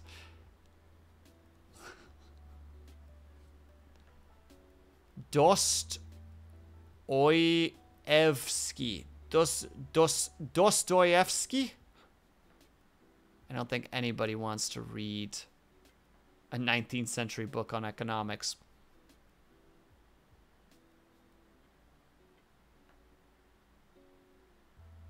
Close enough, thanks, liar. Liar, am I about to learn that you're capable of saying such things really well? I secretly want... No, I mustn't say. Such wants cannot be spoken aloud, for they are like wishes. If they are spoken, they can't be true. So I shall zip my lips and move on to the next thought. Speak your desires. Never! And now I've forgotten what the next thought is. I don't know if I like these new meds.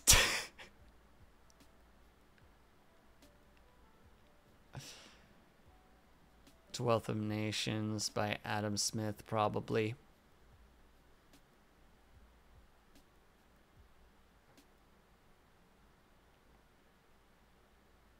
I have a really bad joke I want to make, so I'm not going to. I don't know. We'll figure out what the next book is. I'll try to figure it out within the next day or two. And I'll be like, this is the book that we're reading. And then maybe 2 people will read it, myself included. Yay. That's defeatist. Don't be defeatist, Will. That's a silly way to think about things. But yeah, we will figure out the next. The Stranger isn't that long of a read, if I recall. The Stranger? Is it a scary book? Should I be afraid of it? Is it gonna make me go...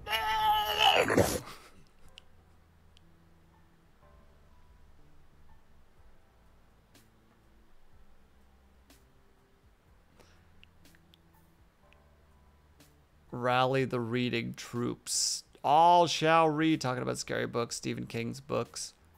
Actually might be fun, actually. I want a scary book. We're going to read a scary book in October, you silly billies. We only have a month to go after next month. Or we only have 1 month to wait, aka the month that's coming up, and then we could read a scary book.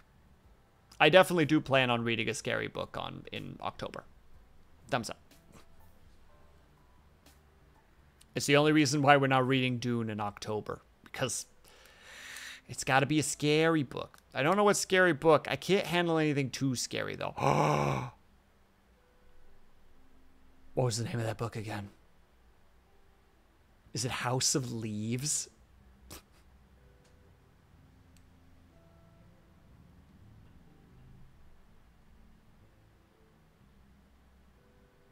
Is that the book I'm thinking of?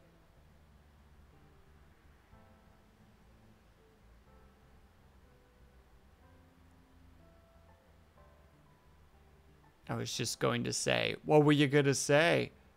I want to read House of Leaves. Oh, I see what you're doing, Avatar. Well done. Took me a second. I don't know anything about it. A friend of mine is I'm pretty sure they're reading it at the moment. I should actually ask them if they're actually reading it right now or not.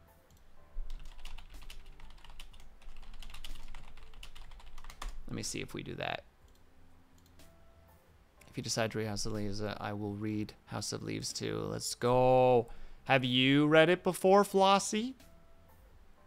Flossie has like 10,000 books in her brain right now, so there's a chance that she has. I have not. Oh boy, that might be our October book then.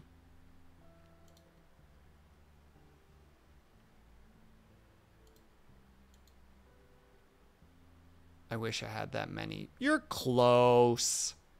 You're at least in the thousands, I'm pretty sure, considering how much you read and how fast you read. You're like a... Well, I'm like a...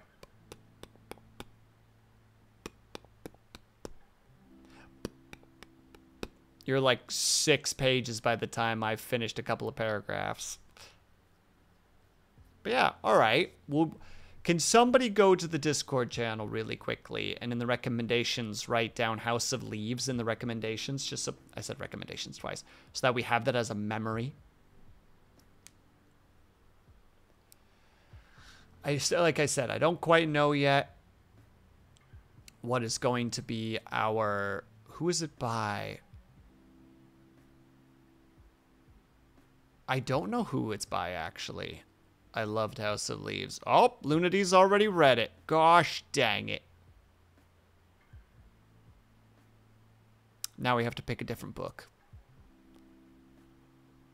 If it's the book you're thinking about. All I know is I've seen a meme of it where somebody is like me reading House of Leaves in public, and it's somebody like with a book flipped sideways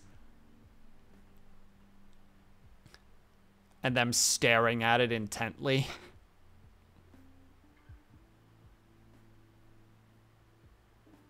Oh, that's what it was. It's me reading House of Leaves in public, and it's the image of Gaston when he's holding Belle's book and he's got it so like he's holding it sideways. That's what it was.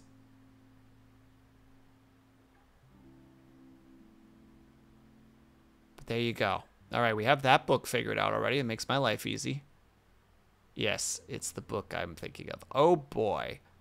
I can't pretend to be the smartest person in the room when you're around. But Avatar, why pretend when you can just be?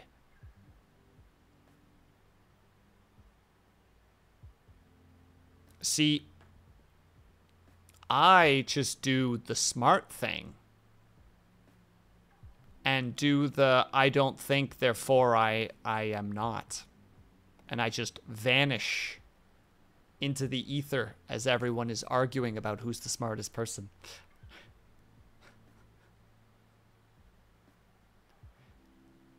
I actually had this crazy idea earlier today.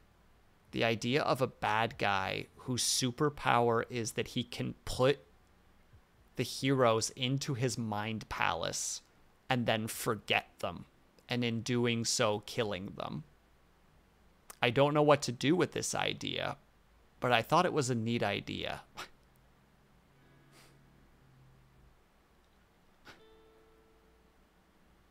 Very Lovecraftian. Thank you. I was just sitting there and I'm like, man, imagine.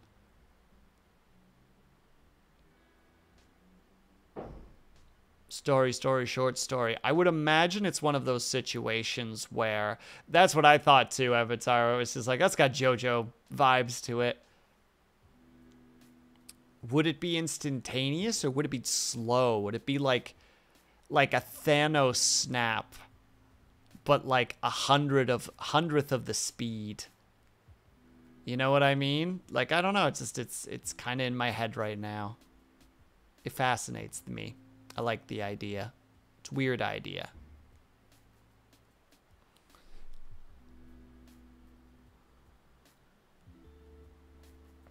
It's like an Egyptian second death, but literal. There you go. I don't know how to write that, Luna D. I just come up with neat little concepts like that and then go like, that's neat, and then promptly forget about them.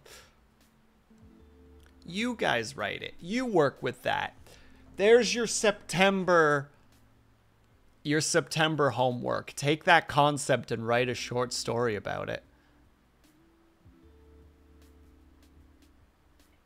Nuh-uh. Oh my goodness. Is that what we're gonna do now? Every month I have to do a prompt and I have to write. Is that what? Oh my god, that would be the thing next year.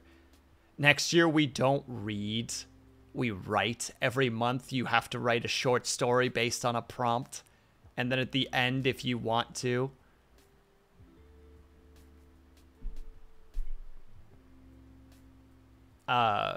you can submit it and we read it one by one. There's a potential idea. I'm actually going to write that down just in case I forget.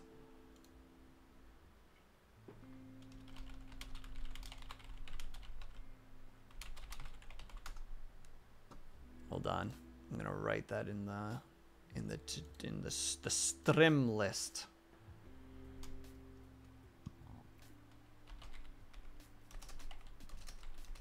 Prompt at beginning of month. Short story.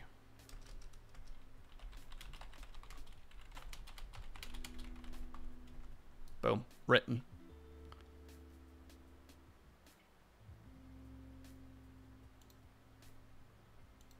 Or pass on chapters. How does pass on chapters work? Is it just literally like you write a chapter, you give it to the next person, they write, give it to the next person, they write?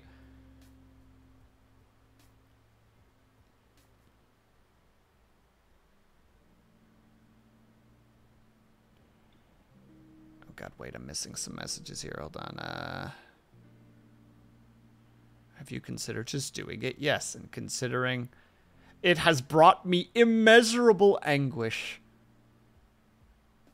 You will have 5 minutes tonight to write. I mean, I love occasionally doing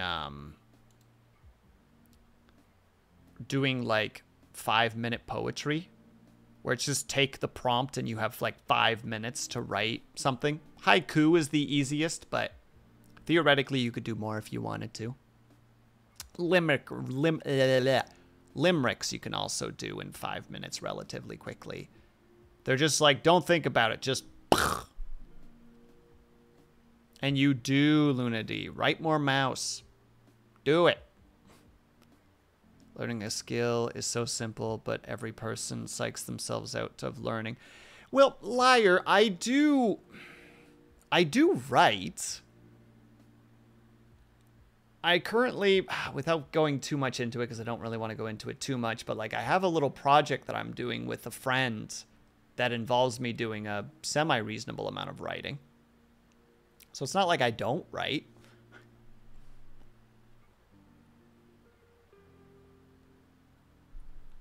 I just don't want to get too deep into that because I always worry about talking about projects because I know my brain. And if I talk about it too much, you know, it feels like I've already done it, so then I don't do it. The brain is dumb. It's incredible, but it's incredibly dumb.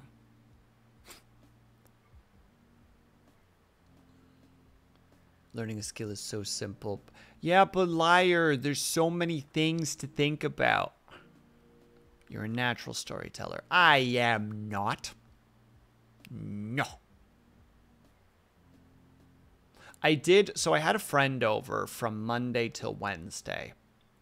And one of the nights that we were hanging out, I ended up rambling about a TTRPG story that I had done with some peeps. It took me 2 hours to tell the story.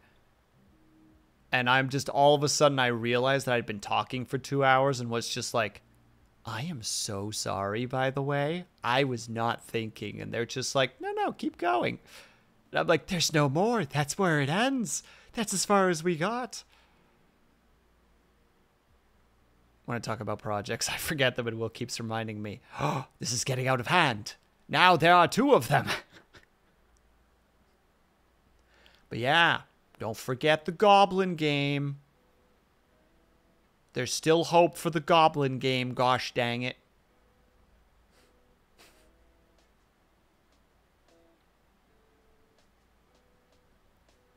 Nah, I just want to forget Goblin game, and you keep telling me to do Goblin game, because you can.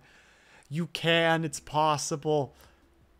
I won't go into it, Ludity. That's not my place, but Avatar mentioned a project once, and now I'm like, I'm fascinated by it, and I want it to exist. That's the summary.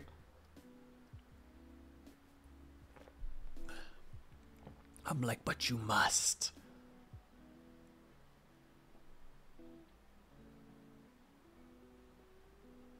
I'm just saying, it can be done. I believe in you and your abilities. This is just me nodding regularly. I don't know why the model is deciding to do it this way. Okay, it's just the way that the rigging is done. Got it. But still, you can do it, and I believe. Don't even know what to do. It's not a great design headspace to be in, but that's the fun part. You pick one and you go. And if it doesn't work,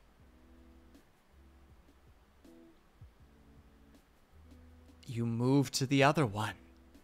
Or you make it work, because you can make it work, because you're good at this, damn it. And I believe in you. You goddamn son of a bitch, you. Nobody here watches that guy, Will. Shut up. Not an animator. Oh, it's almost like you know an animator.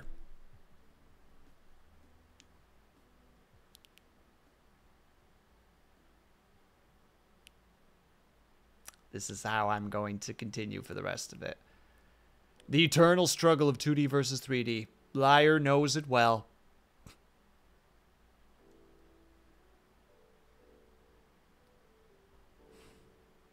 Ooh, I'm sorry, Avatar. I should have never said anything. I apologize. Although this could be a great brainstorming session. You got the whole crew together.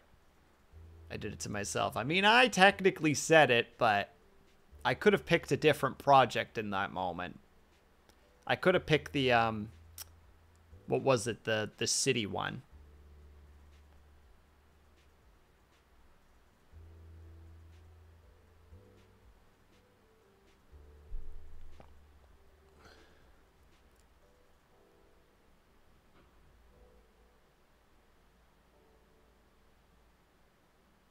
Dystopian megacity. Yeah! The project died in UI development.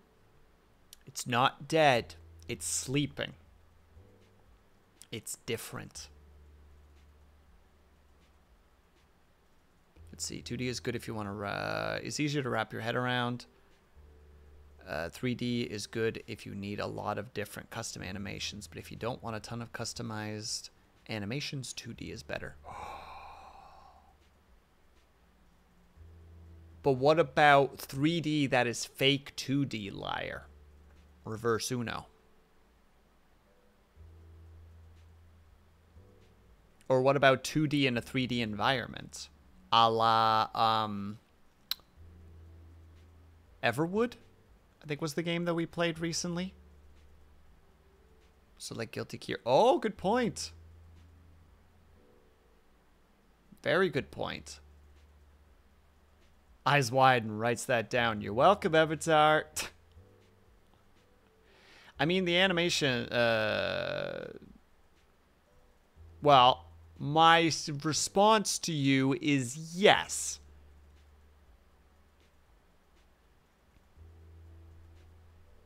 The brain is storming. Well, it's about to storm here, too, by the sound of it.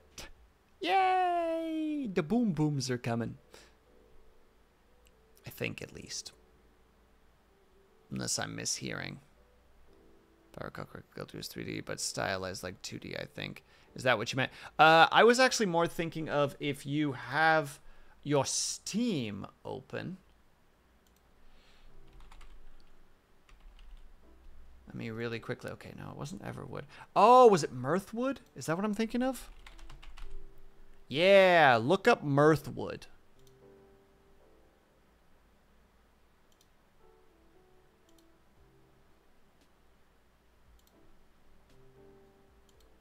It is a 3D world as far as I can tell, but the characters are very 2D-esque.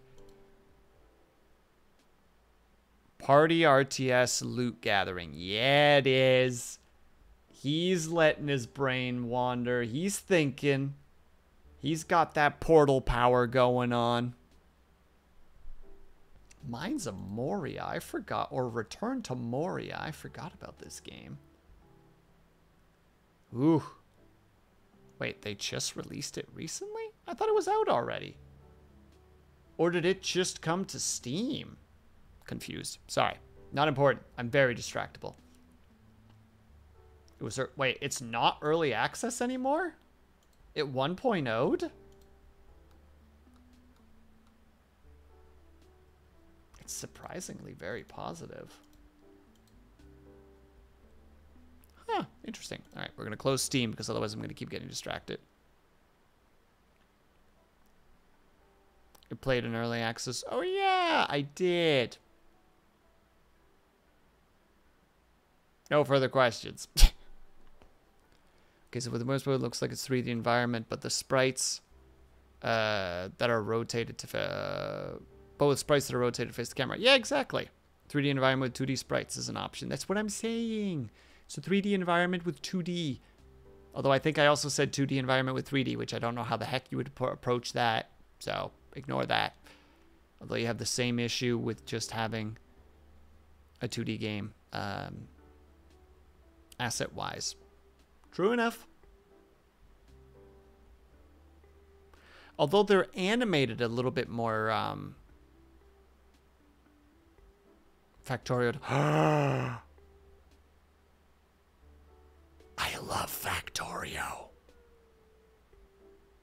You can't talk to me about Factorio, liar. I'll fall back into that hole again. And I only just got out of it. Gosh dang it. Nuclear power is sustainable in that game. It's possible. It can be done. It just takes a really long time.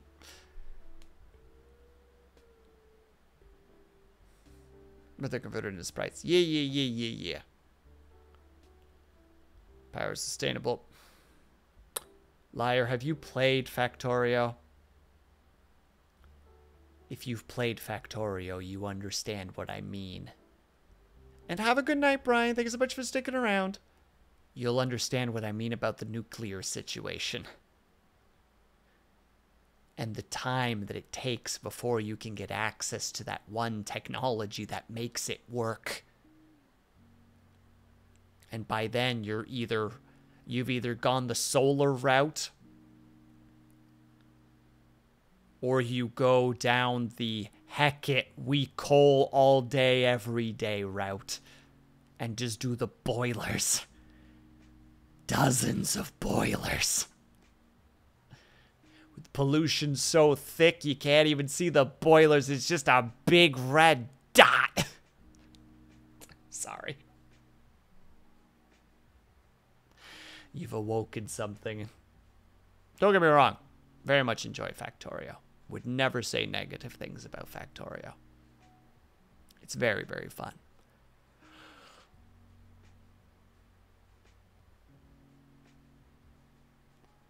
But if you don't have that frickin'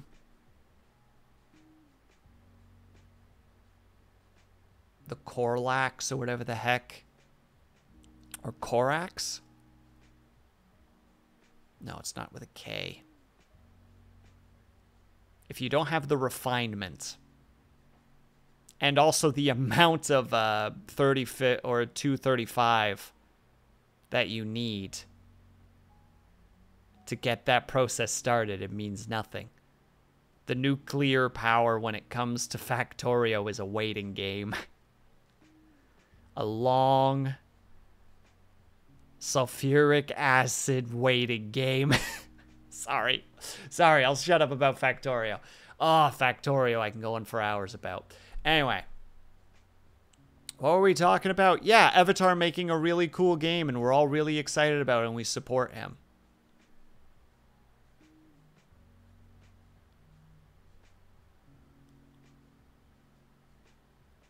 Learning Blender sucks. What do you mean? Blender's easy.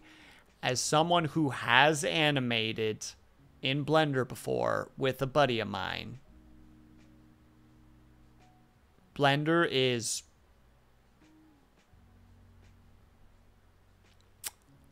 fine. It's fine.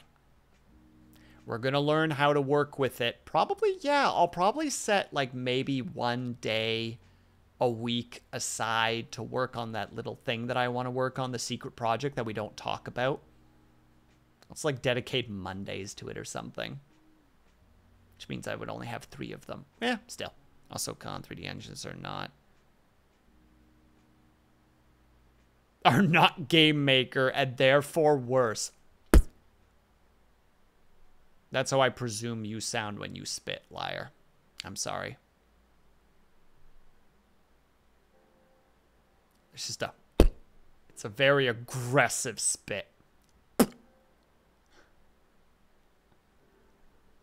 To quote Lenny for a second, you hear that?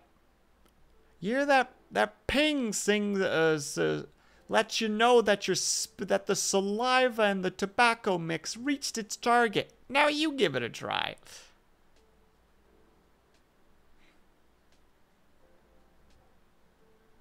I was kidding, though. Game Maker is just so easy to learn that I wish it had proper 3D. I feel like it would become more difficult to learn, though, if it became 3D. You know what I mean?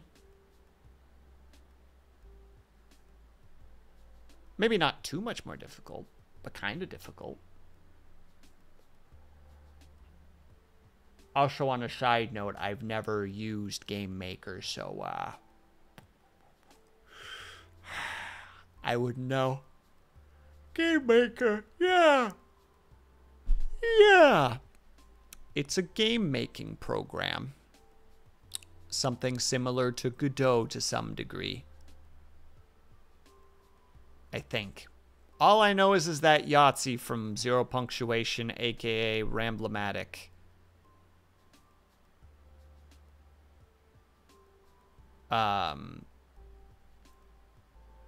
You may used Game Maker in order to make his recent game. What was it? Space Vagabond?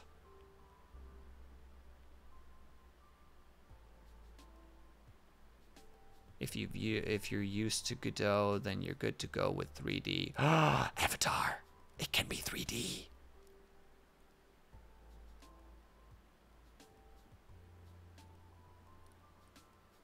God dang it, I'm still amused by the...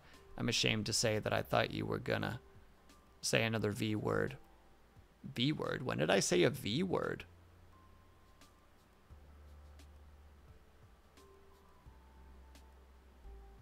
Vagabond. Space Virgin. Is that what you wanted, Jam Jam? Oh, you're referring to the Eye of Chaos. You're being 40K over here. Got it. Made a 3D game in the event. Make it 3D is possible, but you basically need to code everything from scratch. That sounds brutal. I mean, I was so bad at it. Yahtzee's new game.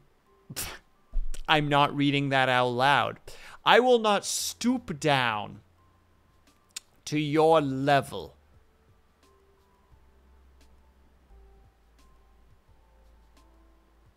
I will remain up here, high on these pedestals that I've placed myself, and put a nice little lazy boy chair so that I could sit comfortably.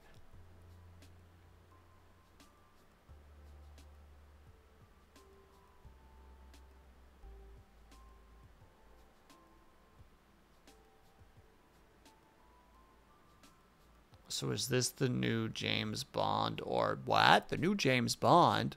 Question mark? I'm confused. Wait, I was supposed to do something. I was supposed to go to Liar. Not Liar, Martyr.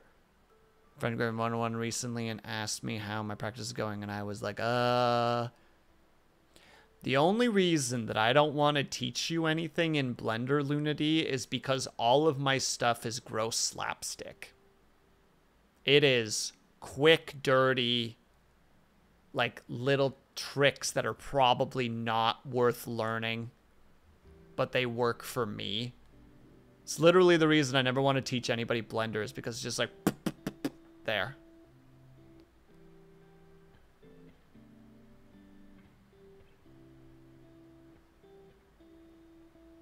To Vagabond. I don't know how to feel about that, Liar, and I don't think you want me to say vag. I think you want me to say that G differently.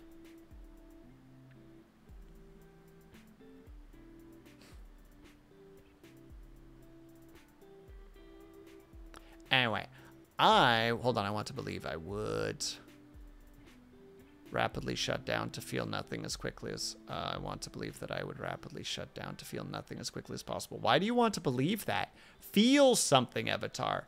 Feeling is good. That's all right. I'll probably make my own slapdash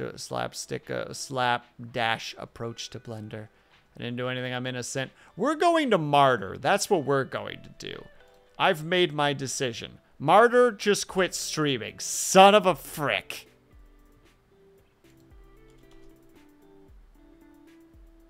Unless she didn't? Okay, never mind. It just lied to me.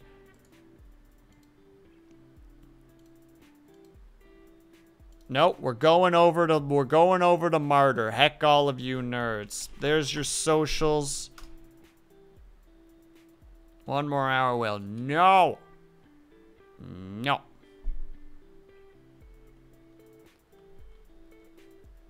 Because I can't read about the book. I can't. There's nothing left to talk about the book. I regimented in thinking I need to. Yeah, I do have a 3-day weekend. I might do some game dev shit. I'm just saying, Avatar. I would be there to the best of my abilities, given what I will be doing this weekend. But I can still cheer you on. Just saying. We're going to Martyr's Corner. Because gosh heckity heck, that's what we're going to do. All right, everybody. If you're subscribed, please use the top right message. If you are not subscribed, please use the bottom right message. 13 people. 13 people in my book club. That's a spoiler if I've ever heard one. That makes me go. All right, everybody. We're going to go over to Martyr. She is currently making a miniature of some time and apparently doing some day drinking. So that's a whole thing. And Pep Thread's here too. All right, everybody. Thank you guys so much for sticking around. Whether you were chatting, whether you were lurking, we just popped in and out for a second. Know that you were super appreciated. Hope you guys are having a great day, afternoon, evening, or night, whatever time it might have to be for you. Hope you guys are taking care of yourselves. I hope that you're drinking plenty of water. And when you finally do sleep, whatever time it have to be for you, hope you have a very restful sleep. I will post my schedule on Sunday to let you guys know what we're all doing, because I still need to remember exactly which days I'm busy and which days I'm not busy. You guys will see. I unfortunately will not be starting Streamtember on the 1st. That's just how it is. But we'll do some catch up somehow, some way, somehow. Regardless, have yourselves a great weekend. I will see you guys the next time that I see you. Bye-bye.